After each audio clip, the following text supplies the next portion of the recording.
Lord alone could work things out so that we think so differently. The Lord's divine love is infinite, and his divine wisdom is infinite, and his infinite forms of love and infinite forms of wisdom radiate from the Lord and flow into everyone in heaven and everyone in hell.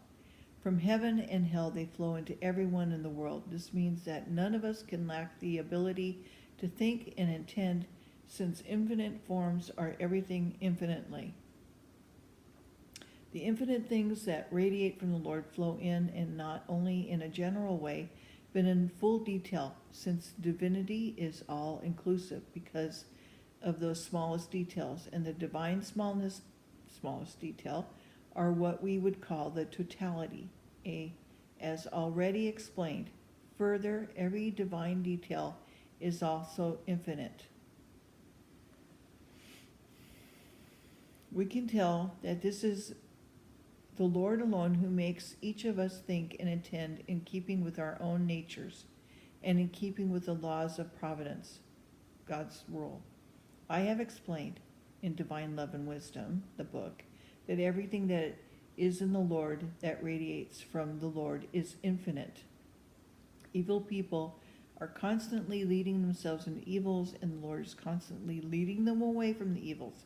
It is easier to understand how divine providence works with good people than to understand how it works with evil people, since this latter is our present concern. I shall proceed in the following sequence. There are countless elements in every detail, in every evil. Evil people are constantly and intentionally leading themselves deeper into their evils. For evil people, divine providence is a constant permission of evil, with the ultimate goal of constantly leading them out. The Lord does this leading out of evil in thousands of ways, some of them quite mysterious. For a clear sense and grasp of the way that the divine providence works with evil people, I need to explain these statements in order of which they are listed. There are countless elements in every evil. Every evil looks to us like a simple unit. This is how we see hatred, vengefulness, theft, fraud, adultery, promiscuity, pride, arrogance, and the like. We do not realize that there are countless elements in every evil, more than there are fibers and vessels in the human body. An evil person is a miniature form of hell, and hell is made up of millions of individuals, each one in a form that is human, even though it is grotesque. All the fibers and all the vessels in that person are inverted. Essentially, a spirit is an evil that looks to itself like a single entity, but there are as many elements in it as there are compulsions that arise from it. We are all our own good or our own evil, from our heads to the soles of our feet. So if evil people are like this, we can see that each one of us is an evil made up of countless different things that are distinct varieties of evil, things that we refer to as the compulsions of that evil. Then it follows that if we are to be reformed, the Lord has to repair and turn around all of these elements in the sequence in which they occur, and that this cannot be accomplished except by the Lord's divine providence, or God's rule, working step by step from the beginning of our lives to the end. In hell, every compulsion to evil looks like a vicious animal. Then it is made visible, like a dragon, for example, or some kind of poisonous snake.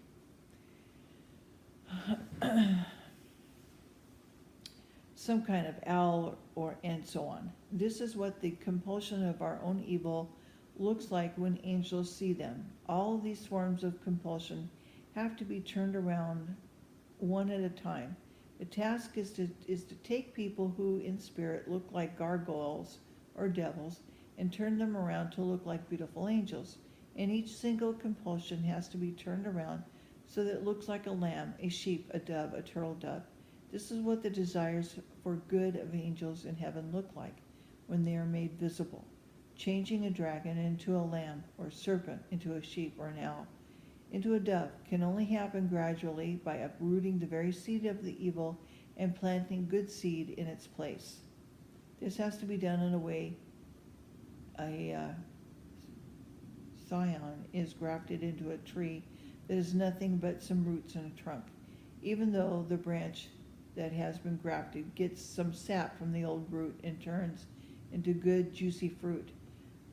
The scion that is to be grafted has to be taken from the Lord, who is the tree of life. This is the intent of the Lord's word in John 15:1-7. Evil people are constantly, intentionally leading themselves deeper into their evils. We say that we are doing this intentionally because everything evil comes from us. We turn the goodness that comes from the Lord into evil. As already noted, the basic reason evil people lead themselves deeper into evil is that they're making their way further and further into hellish communities, getting in deeper and deeper as they intend to do what is evil. This increases their pleasure in evil as well. It takes possession of their thoughts to the point that nothing feels more gratifying.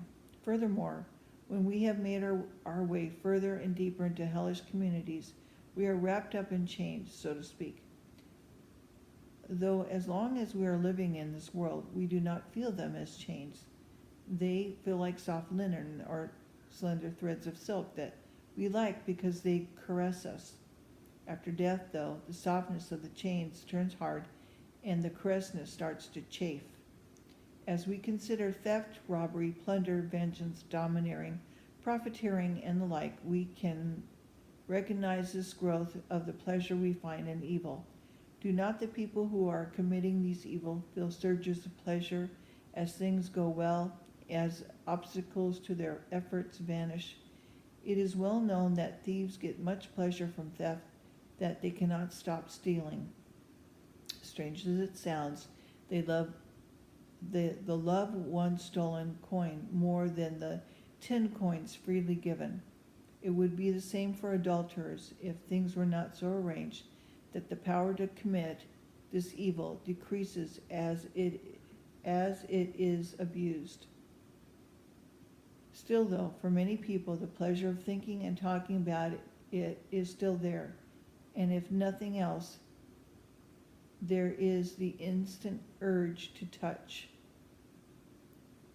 What people do not realize is that this is happening because they are making their way further and further, deeper and deeper into hellish communities as they commit these evils intentionally and consciously. If the evil occurs in our thoughts only and not in our volition, we are not with the evil in some hellish community yet. We enter such a community when the evils are in our volition as well.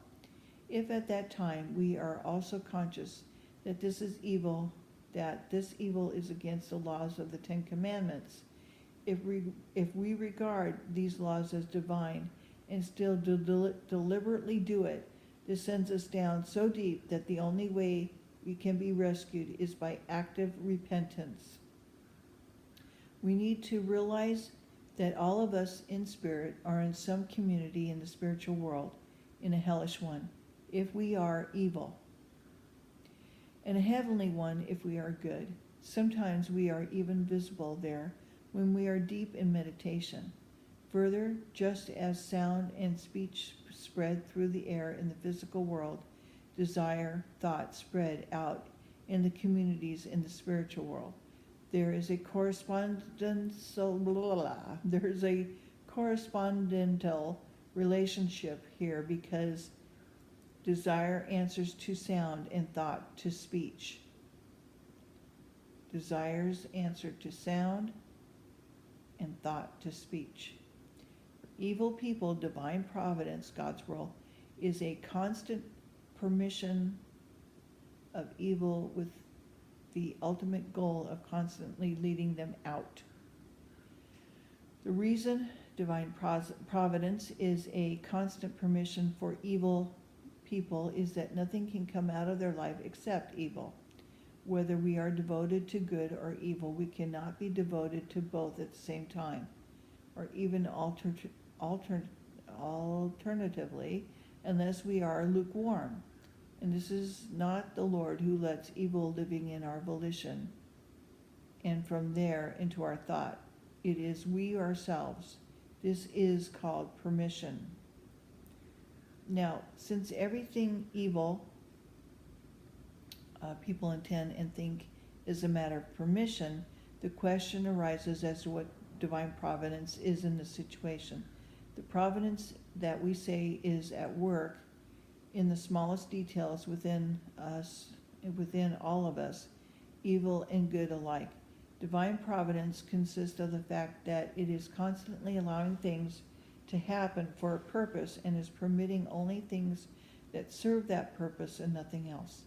It is constantly examining the evils that are allowed to emerge and separate them, purifying them, banishing the ones that do not suit its purpose, and lifting them away in ways we cannot see. This is going on primarily in our deep volition and secondarily in our deeper thought. Divine providence is also constantly at work to see that we do not welcome back into our volition the things that have been banished and lifted from us, because everything we accept into our volition becomes a part of us. Things that we have accepted in thought but not in volition, though are separated and sent away. This is the constant effort of the Lord's providence for evil people, as just noted, a constant permission with a view to constant rescue. We know very little about this because we do not feel it. The main reason we don't feel it is that our evils are inherent in the cravings of our life's love, and we do not feel that these evil we don't feel these as evil, but as pleasant. No one pays them any heed. Do we pay any attention to the pleasures of our love? Our thoughts drift along in them like a little boat in a current of a river. We sense them like a breath of fragrant air, and we breathe in deeply. All we can do is sense a little of them in our outer thought, but we still take no notice of them there unless we have a clear knowledge of what evil is. More on this later. I have been shown only a few of these and some of the commonest ones at that. What happens is pleasure of our compulsions, of which we are utterly unaware, are emitted in the close-knit groups into the inner thought process of our spirit, and from there into its outer thought process. They take on this guise of a kind of feeling that something is gratifying or pleasing or desirable. These inner pleasures mingle there with our lower and sensatory pleasure. In this area, there are means of separation, purification, a route of dismissal and relief. This means are primarily the pleasure we find in contemplation, thought, and reflection for various purposes that are constructive. And there are as many purposes that are constructive as there are elements and details of our various jobs and offices.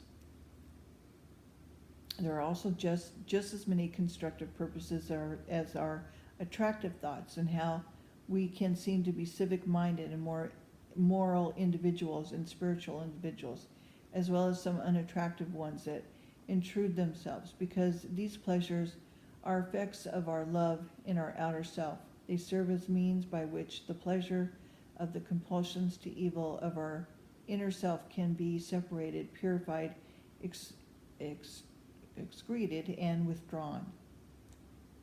If you take a dishonest judge who sees money or cronyism as goals of function to their office, inwardly they are constantly focused on these goals. But this comes out of an effort to act competently and fairly. They find a constant pleasure of pondering, thinking, reflecting, intending ways to bend, turn, adapt, and finagle the legal system so that their decision seems to conform to the laws and to mimic justice. They are not aware that this inner pleasure is made up of plots, pretenses, deceit, undercover theft, and much more of the same kind, and that the pleasure comprising of all these pleasures of obsessions with